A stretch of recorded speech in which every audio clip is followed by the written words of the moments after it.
You guys are doing really well together. You sing well together. What a nice duo. Thank you.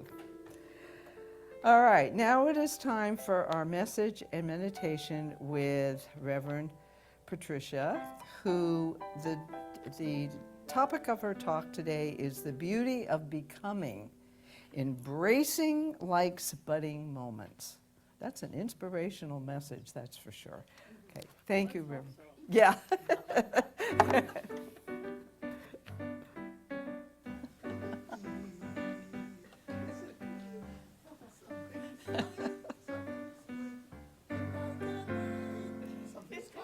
Oh, okay. West Side Story. Oh, right, West Side Story, love it, love it. Oh. So, you know, I prepare ahead of time to do talks. I just didn't, fall off the truck yesterday and say I'm going to talk about this. I sort of, things percolate for a while with me. So I've been focusing and really kind of holding the space for this particular talk about buds, because it's buds and thorns and our growing tips for this month. And Monday morning, I woke up and I looked out on our deck, and there were all these little, I'm just going to put them down here because there were all these little things that were all over the deck that were white.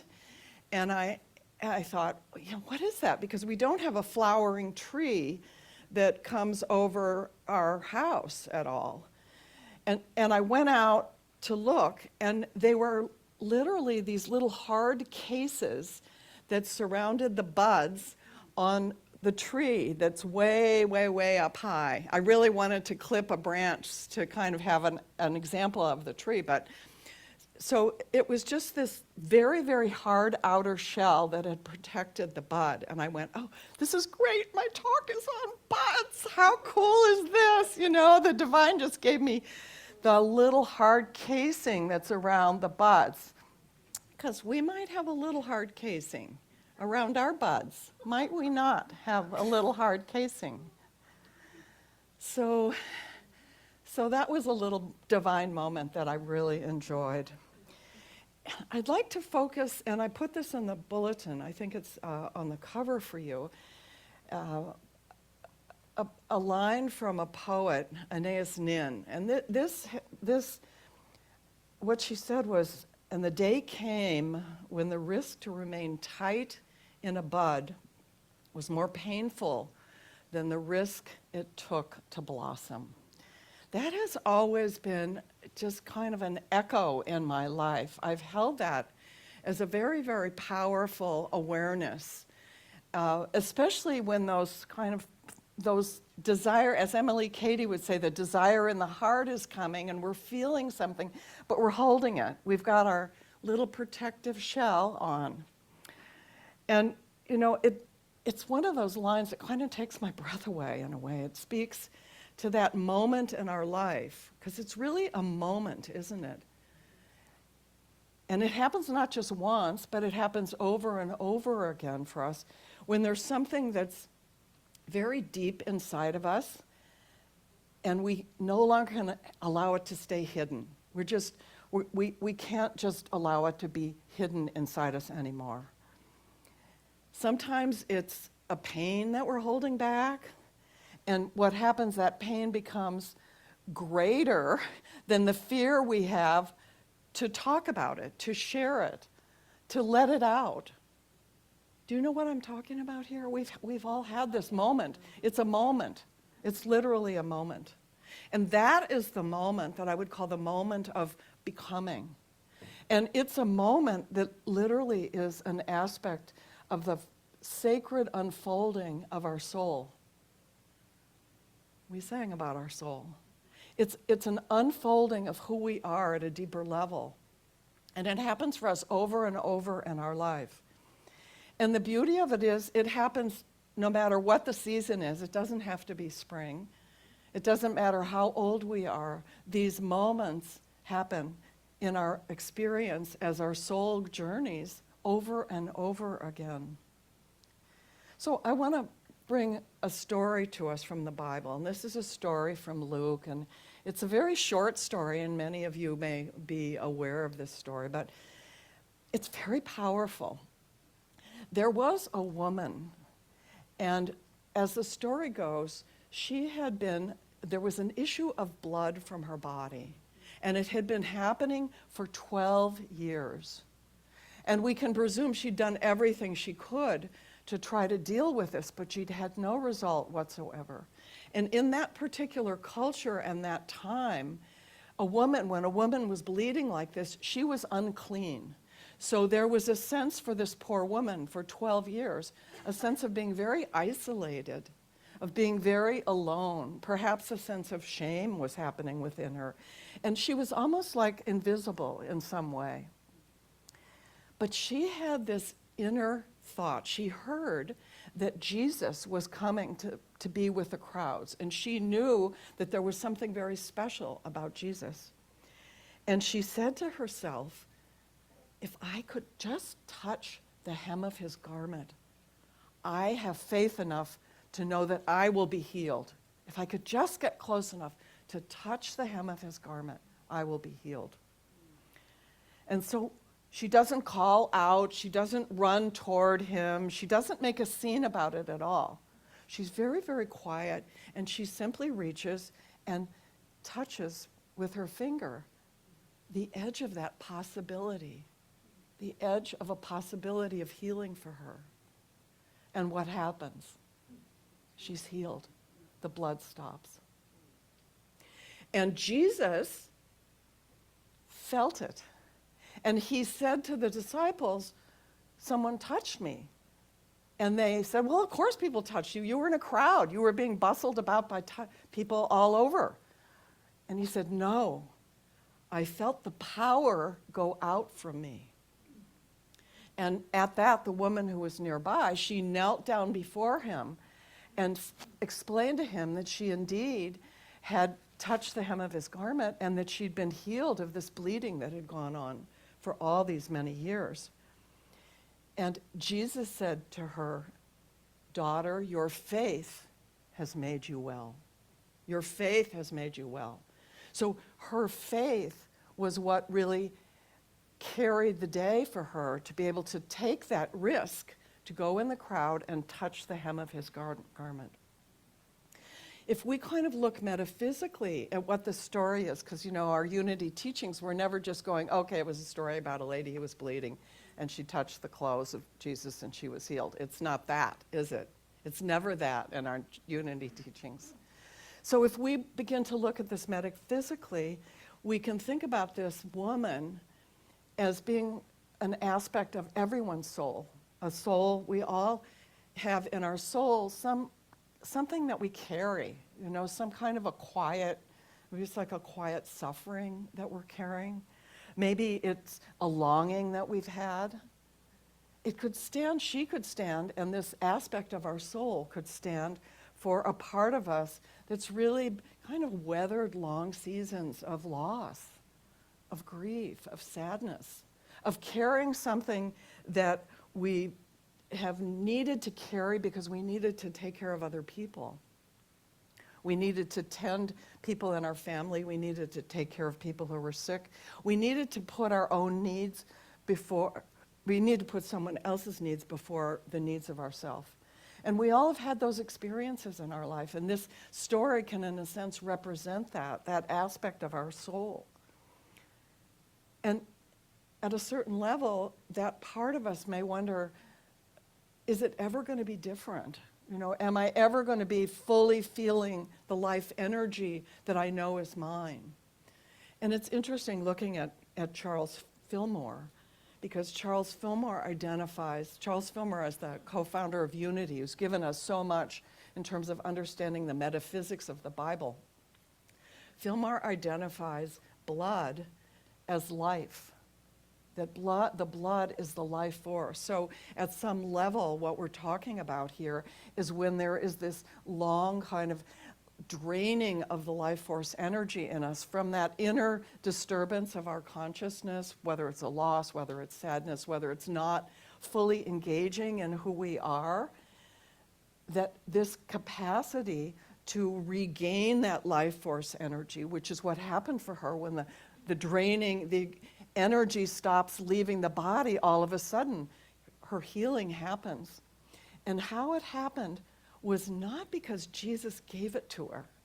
This is something that's a really important piece of the story, and it's such an important part for us to understand in the teachings of Jesus. It wasn't because Jesus gave it to her at all. It came from within her. It came from within her. Her healing came because of the faith that she had in who she was, in what was possible in her life.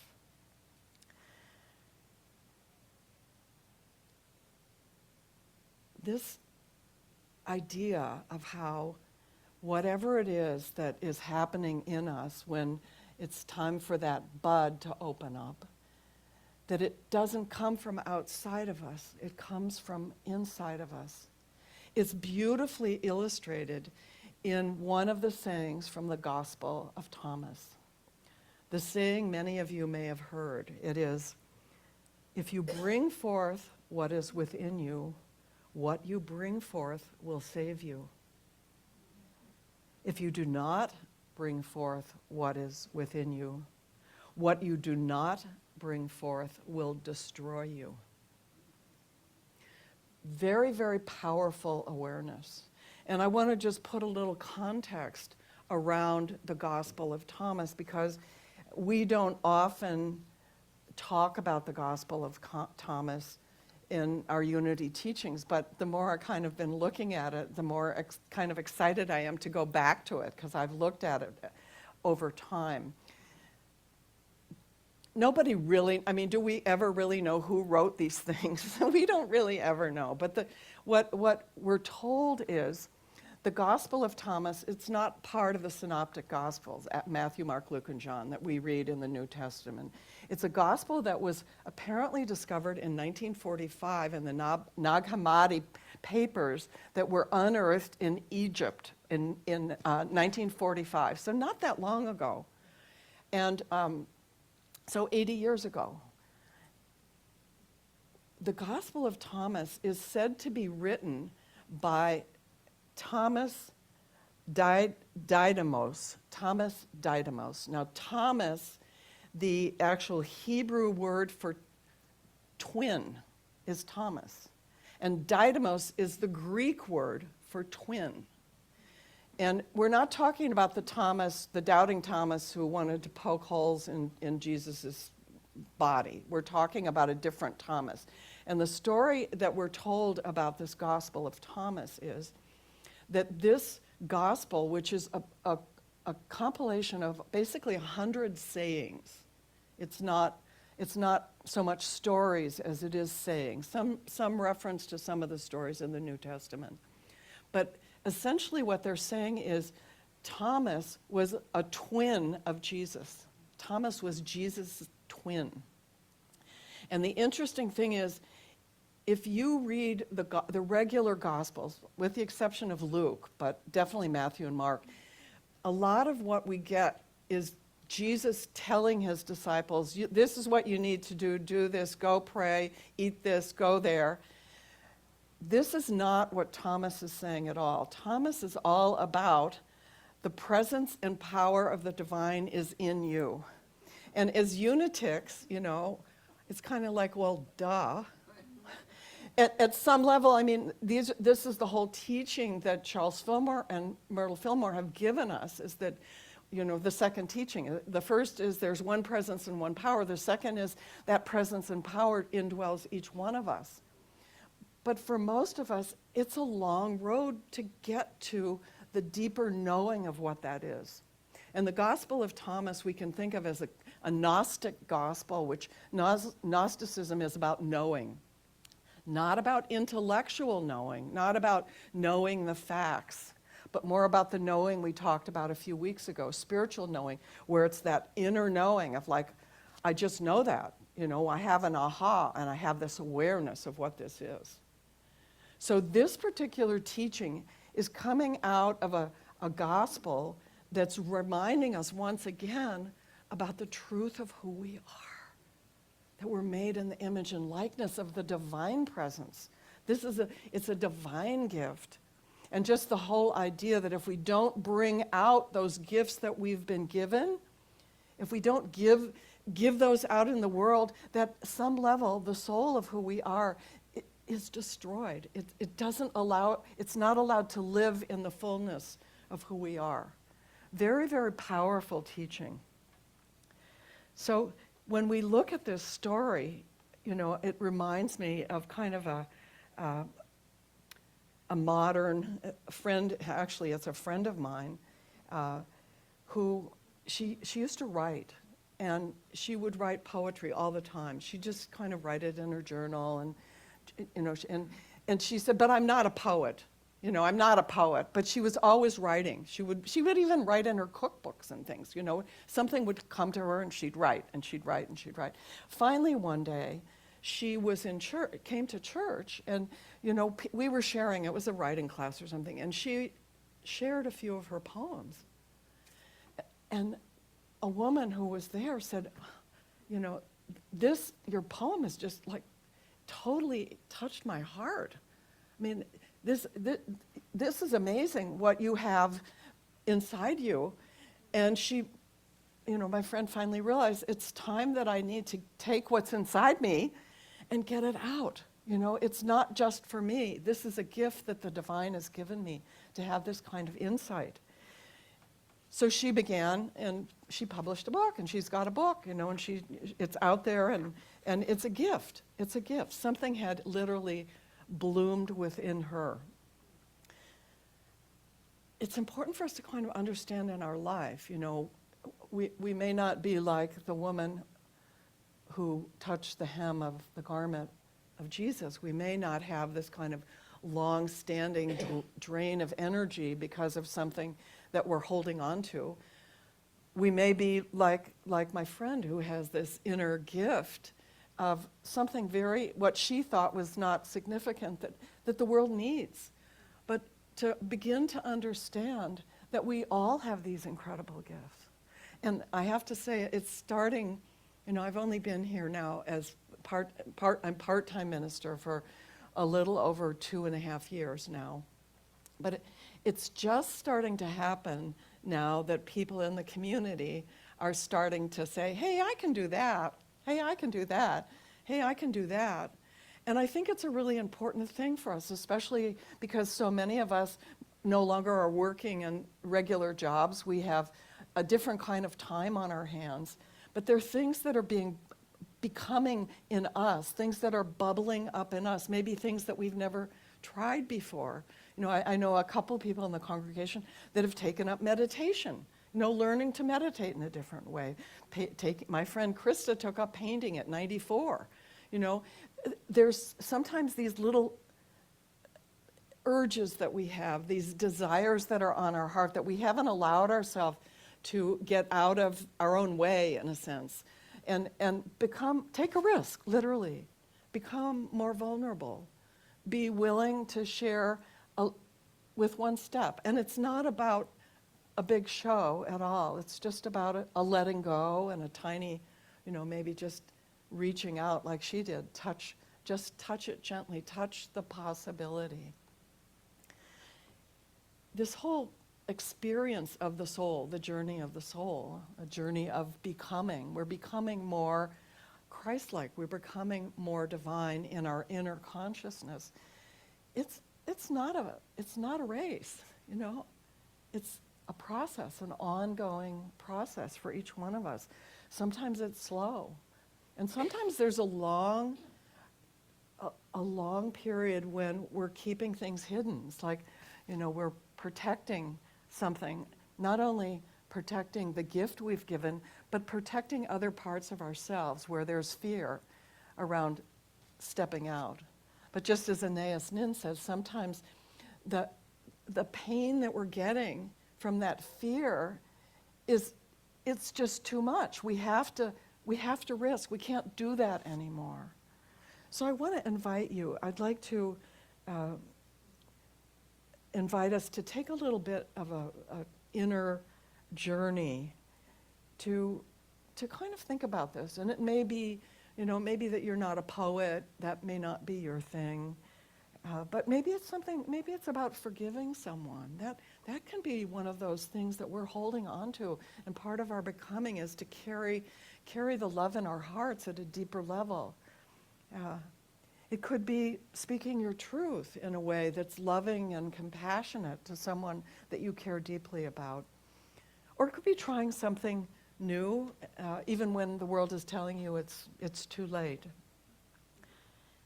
It could even be something softer, like allowing yourself to rest more, just taking more time to rest, or being more open to receive the love that's all around you from your friends and your family and from this community.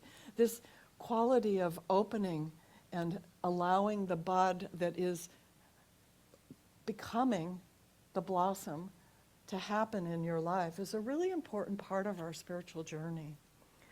So whatever it is, for each one of us, our soul knows what it is. And there's literally already this blossom inside each one of us, and it's kind of pressing to the light. So it's beautiful that we got a little sunshine here today. So I'd like to just take you through a little guided meditation. It's more of a reflection. You could turn the lights out back there. I think it's nice to just take a time to just look within yourself and see what you discover as we take this time. And as you reflect on this morning, there's no urgency about it. Just do this with a very tender heart, being tender with yourself, feeling what's in this little bud, this soul journey of becoming. What is in you that is ready to bloom?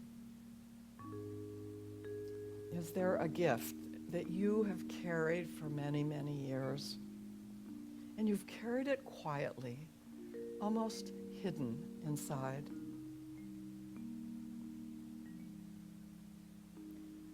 Is there a dream that you once held very close and then you gently just put it down?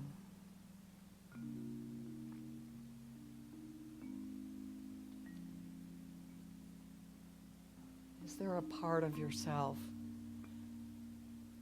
that you've been waiting for permission to bring back to life?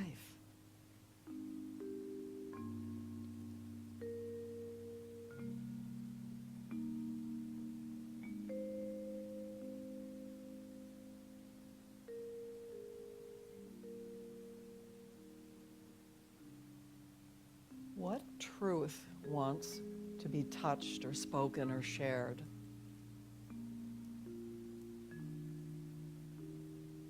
Is there a story in you that's never been told?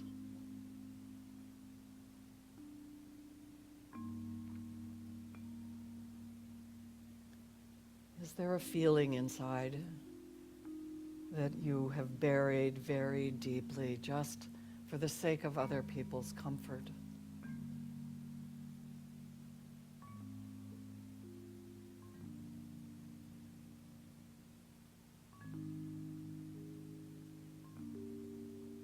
Is there a voice within that longs to speak, not to impress, but just to be real?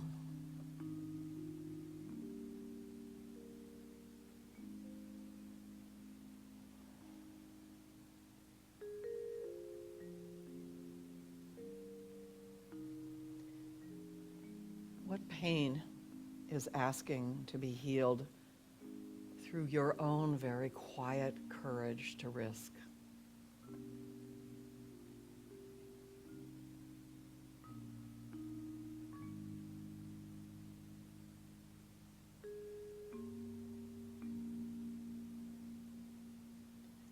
Is there grief still resting in your bones?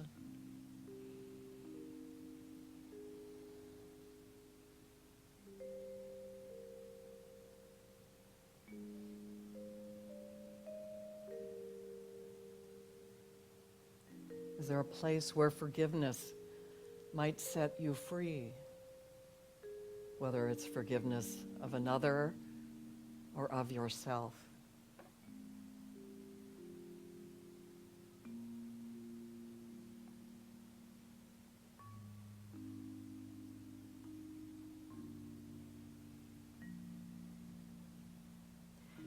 Is there a wound that has become part of your identity but no longer needs to define who you are?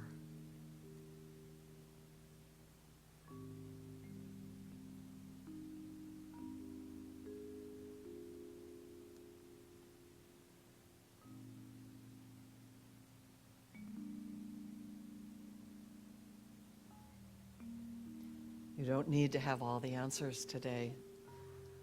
You don't need to make anything happen. You just need to be willing to notice, to listen to the soft whisper of spirit within you, to that voice that says, there's still more life here. There's still more life here.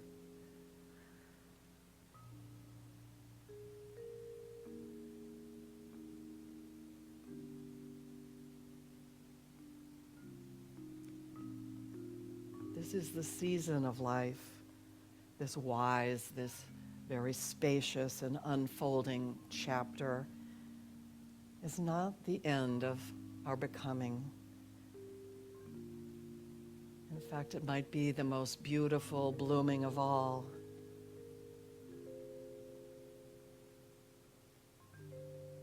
So may you lean gently into whatever is stirring inside. May you say yes to the next blossoming. And may you trust that what is within you is holy, is worthy, and is needed in this world. For you are a blessing. You are a blessing.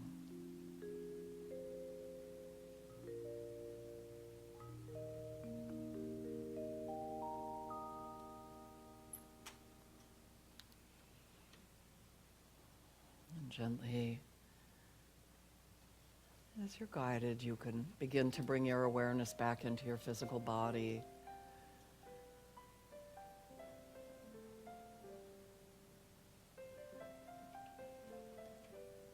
Feeling the gift and grace of being here together. Bringing awareness to the divine presence within and the gift is calling you. And as you feel guided, you could gently and slowly open your eyes. Come back into this room.